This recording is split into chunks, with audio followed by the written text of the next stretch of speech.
Have you ever felt an electric jolt when someone mysteriously entered your life at the perfect moment? Like the universe itself orchestrated your meeting against all odds. That wasn't random chance or simple luck. It was a soul-shaking phenomenon Carl Jung called synchronicity. A hidden force that defies logic yet feels more real than anything you've ever experienced.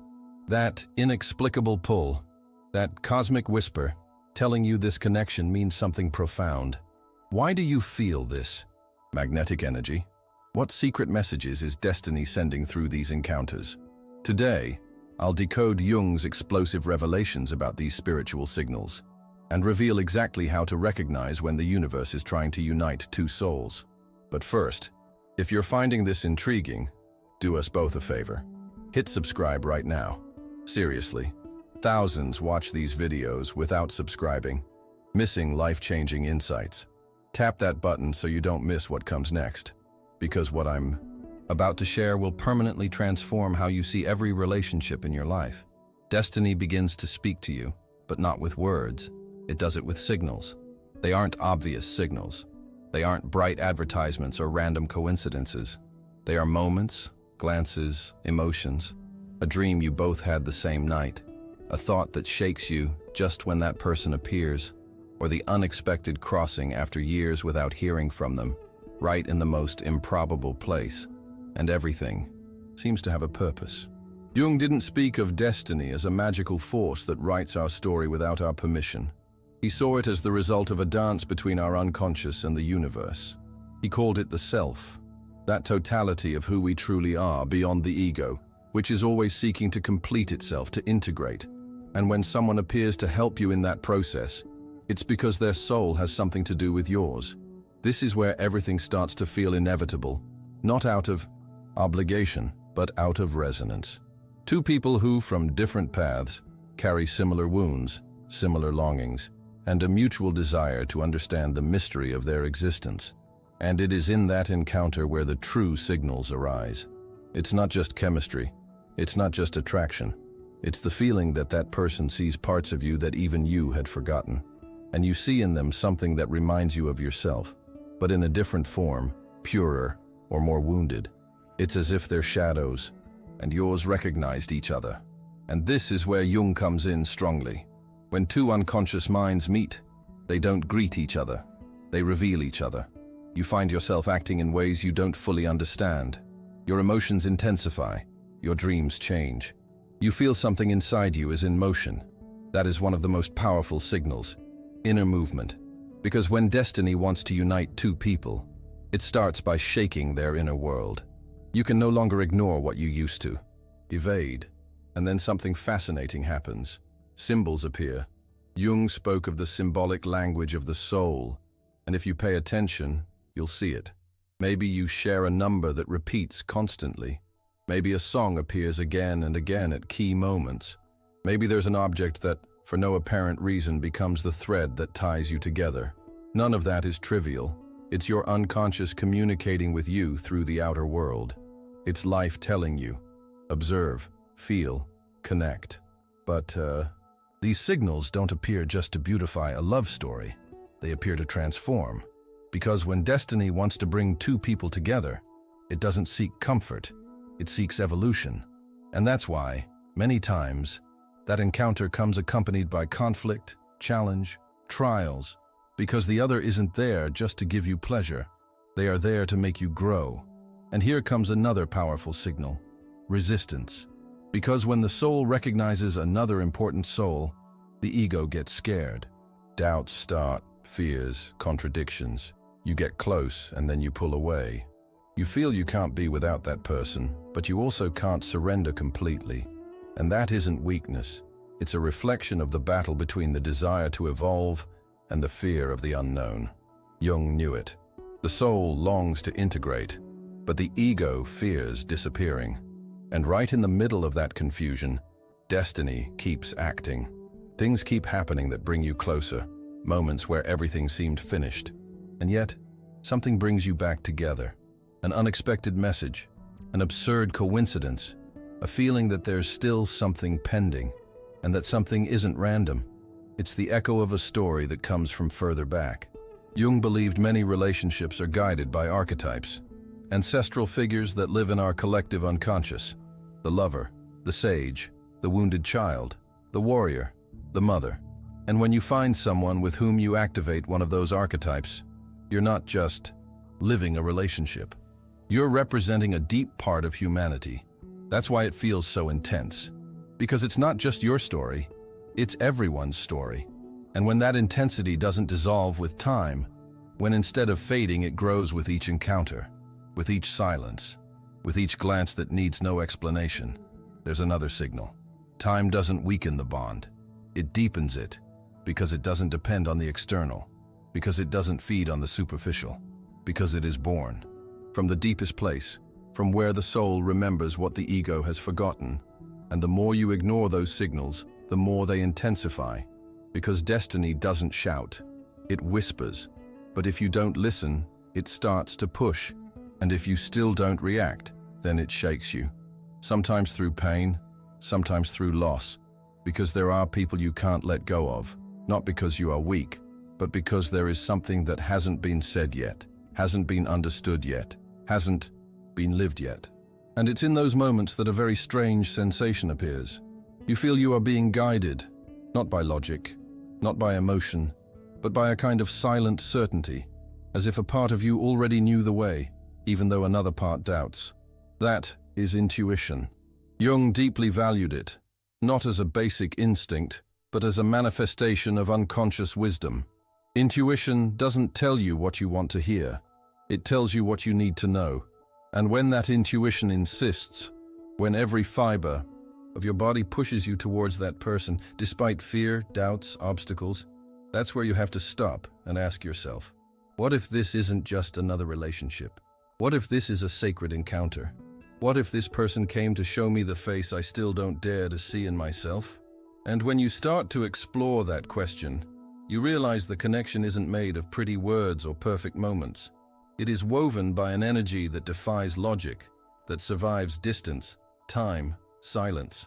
Because when destiny has something planned for you, no matter how much you try to distract yourself, forget, or replace, there is something that comes back, not to torment you, but to remind you who you truly are when you are with that person. The most surprising thing is that often this connection doesn't happen under ideal conditions. Sometimes one is in another country, in another relationship, at another time in their life. And yet, something invisible keeps uniting. Jung understood this as the unconscious calling to be completed, because the other isn't just there to accompany you. They are there to show you your voids, your resistances, your deepest fears. And through that mirror, they invite you to grow. And there begins another dimension of the encounter, the sacred conflict. It's not about pointless arguments, but about those frictions that push you to look inside yourself. It makes you question yourself, pulls you out of your comfort zone, forces you to re-examine your wounds, not because that person wants to hurt you, but because without meaning to, they activate your most hidden layers. And even though it hurts, it also liberates, because what isn't seen cannot be healed. Then you understand that destiny doesn't deliver a perfect relationship. It delivers a relationship necessary for your evolution, for your awakening, for your integration. Jung said the soul doesn't seek what's easy, it seeks what's real. And the real isn't always pleasant, but it always transforms. Even when you try to take another path, when you tell yourself it's better to move on without looking back, something inside you resists. Not because you are clinging, but because there is a bond that hasn't been closed yet, that still has something to teach you. And it's not about clinging to the other, but about listening to what that connection is asking of you. Maybe it's not to be together now. Maybe it's to remember or to let go from a more conscious place. But it's never indifferent. And it is there that synchronicity reappears, because suddenly that person seeks you out just when you need them most. Or you dream about them just before they write to you. Or you see something on the street that reminds you of them in such a precise way that you can't ignore it. And the most striking thing, it happens to you more than once. Jung explained this as manifestations of the unconscious through symbols that are projected into reality. And if you see it repeatedly, it's not chance, It's a message. A message that doesn't come from the other, but from you. From that part of you that still wants to speak, that still has something to say, something to integrate. Because that connection, beyond its form, has a function to help you return to yourself. And there lies the most powerful thing of all. You don't need the other to change, nor for things to happen as you expect. You need to be willing to see the deep purpose behind that encounter. When you are open to this, everything changes. You stop fighting with uncertainty. You start to observe, to feel, without needing to understand everything, to live in the present without obsessing over the future. Because when destiny acts, it doesn't do it at your pace. It does it at the pace of the soul. And the soul doesn't rush. The soul waits, recognizes, trusts. And in the middle of that waiting, there isn't passivity. There is transformation, because you aren't waiting for the other. You are discovering who you are now that person activated something that was asleep. And that is invaluable, because the more you know yourself, the clearer the reason for that encounter becomes. And the most curious thing is that the more you grow, the more the relationship also changes. It either transforms, or purifies, or closes from a place of gratitude, but it never stays the same. And there's another signal that destiny is acting. The connection isn't limited to the physical plane. You don't need to talk every day. You don't need to touch, see, possess. It's a connection that transcends the senses, an intuition that appears at key moments, an internal whisper that tells you that person is somehow still present, even if they aren't near. It's as if a part of you carries them inside. Jung spoke of the anima and the animus, those internal representations of the feminine and the masculine in every human being. And when someone arrives and embodies that energy your soul was seeking, everything activates. Because it's not just an external attraction. It's the reflection of a part of you that was always there, waiting to manifest. That's why the bond is so deep. Because you aren't falling in love just with the other. You're falling in love with what the other awakens in you. And that changes everything, because it's no longer about filling voids. It's about sharing from fullness, recognizing each other amidst differences, walking without rigid expectations, but with total presence. Because when destiny acts, there's no rush, no need to control. You just need to be available. And that availability doesn't mean surrendering without judgment. It means opening your heart without losing yourself. It means listening to the signals without obsessing. It means trusting, even if the path seems uncertain. Because if destiny truly wants you together, no force will be able to separate you. But in the meantime, every experience, every silence, every crossing has a purpose, and you have the power to listen to it or ignore it. When you understand that destiny isn't in a hurry, something inside you also calms down. You stop seeking guarantees and start observing more attentively what happens inside you every time that person appears in your thoughts, in your memories, or even in your path. Because that's where the true language of destiny reveals itself, not just in what happens between the two of you, but in what happens in you because of the bond.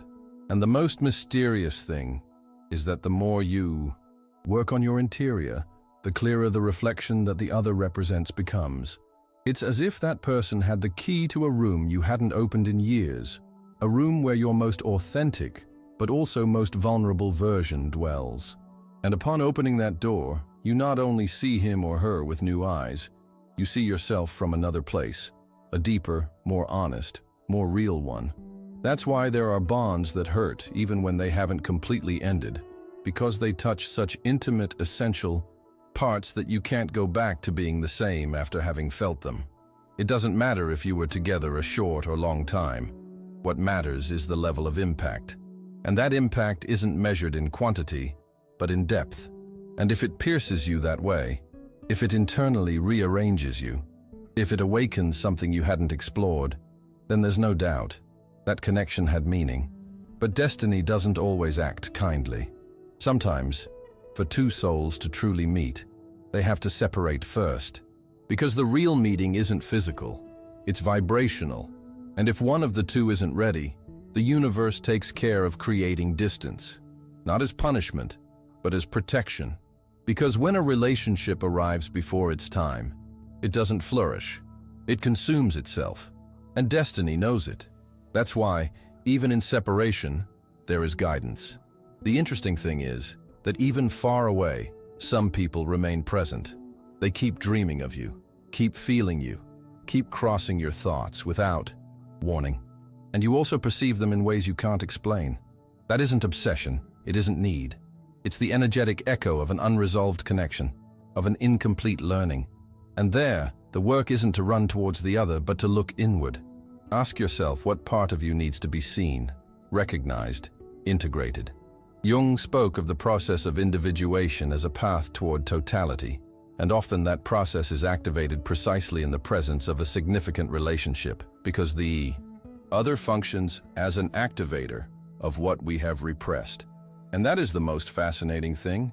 You don't always fall in love with who you see, but with what they represent for your soul. Maybe they represent your freedom, maybe your forgotten part, maybe your deepest wound. But what is clear is that it's not random. There is a purpose. And when you manage to see that purpose without attachment, without demands, without the need to possess, everything transforms. Because then you no longer seek the other to complete you. You honor them for what they showed you. You bless them for what they awakened in you. And from there, if they are meant to reunite, they will. But if not, the connection has already fulfilled its function. It returned you to yourself. It is here that destiny ceases to be a romantic concept and becomes a path of transformation. It doesn't come to give you happy endings in fairy tale format. It comes to confront you, to guide you, to show you what your ego didn't want to see. And it does it through love, but not a sugar-coated love, one that transforms, shakes, tears off masks, because only then can you truly evolve. And yes, there are signals, there always are, but not all are sweet. Some hurt, some make you uncomfortable, some leave you without answers, and yet all have a function, to reveal you. Because when you are with the person destiny placed on your path for you to grow, nothing is superficial. Everything has an echo in your soul. Everything leaves a mark. Sometimes that bond forces you to pause. Sometimes it leads you to change course.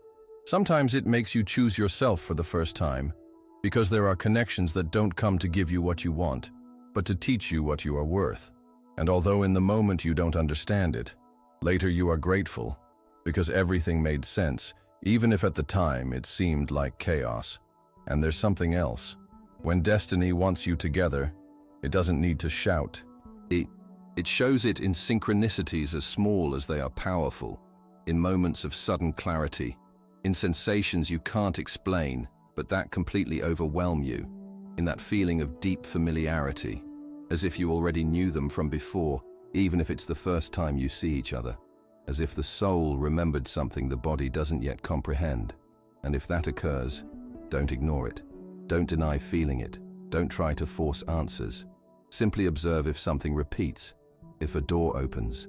Effortlessly, if the universe starts moving in unusual ways to bring you closer, then it's no longer a matter of logic. It's a matter of allowing. Because when the soul is ready, destiny doesn't fail. And there comes a point where you understand that beyond everything experienced, all the signals, the love, the doubts, the distance, or the closeness, what truly matters is how that bond transformed you. Because if that person came into your life to awaken you, to shake your structures, to show you parts of yourself you hadn't yet wanted to see, then that encounter was sacred. It was destiny.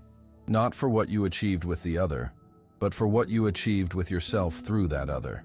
There are loves that don't come to stay, but they stay anyway because they left a mark on your soul. There are people who, even if they aren't physically by your side, remain part of your inner story, your growth, your awakening. And maybe, just maybe, destiny doesn't seek for you to cling, but to recognize each other, to honor each other for what was lived, to prepare for what may come. So if you have ever felt a connection you can't explain, if you have lived encounters that seem written by something larger, if some part of you knows that it wasn't coincidence, you are not alone. There are others who have also felt the same and are seeking it like you.